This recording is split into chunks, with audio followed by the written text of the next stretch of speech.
하나님의 심판을 받게 될 곡의 최후 모습이 기록되어 있는데요. 이들은 강건하고 용감한 용사들이었지만 끝내 장사되지도 못한 채 하나님의 심판을 받아 짐승의 밥이 될 수밖에 없었습니다. 그러나 이러한 곡의 최후 모습과 달리 하나님께서는 에스겔을 통해 자신의 거룩한 이름을 위하여 열심을 내어 야곱의 사로잡힌 자들을 돌아오게 하며 그들에게 사랑을 베풀어 주시겠다라고 말씀하고 있습니다. 본문은 어찌 보면 에스겔의 결론이라고도 말할 수 있는 말씀인데요. 오늘 말씀을 통해서 우리는 하나님의 백성들을 향한 하나님의 거룩한 집념과 열심을 찾아볼 수 있게 됩니다.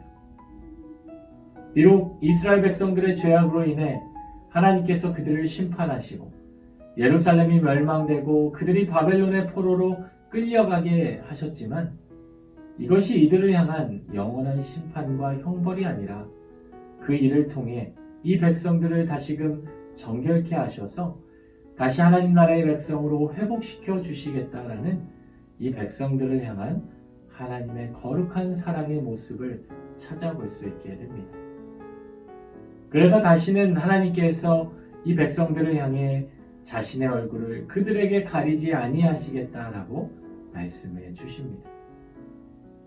때론 하나님께서 우리의 삶에 하나님의 얼굴을 가리시고 우리의 삶에 관심이 없는 것처럼 여겨지기도 하지만 그 고난과 시련의 시간들 가운데에도 하나님께서는 우리의 삶을 다시금 회복시켜 주시고 우리를 하나님의 백성으로 회복시켜 주셔서 우리를 향해 하나님의 얼굴을 가리지 아니하시는 분이심을 알 수 있게 됩니다. 우리를 향하신 하나님의 거룩한 열정과 사랑은 무한하셔서 지금 이 순간에도 우리를 향해 하나님의 얼굴을 비추어 주시는 분이십니다.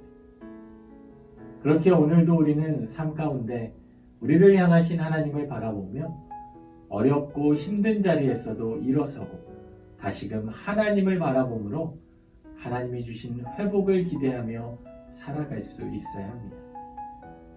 오늘 하루도 우리를 바라보시고 주님의 얼굴을 비추어 주시는 주님의 은혜로 하루를 살아가는 복된 날이 되시기를 우리 주님의 이름으로 축원합니다.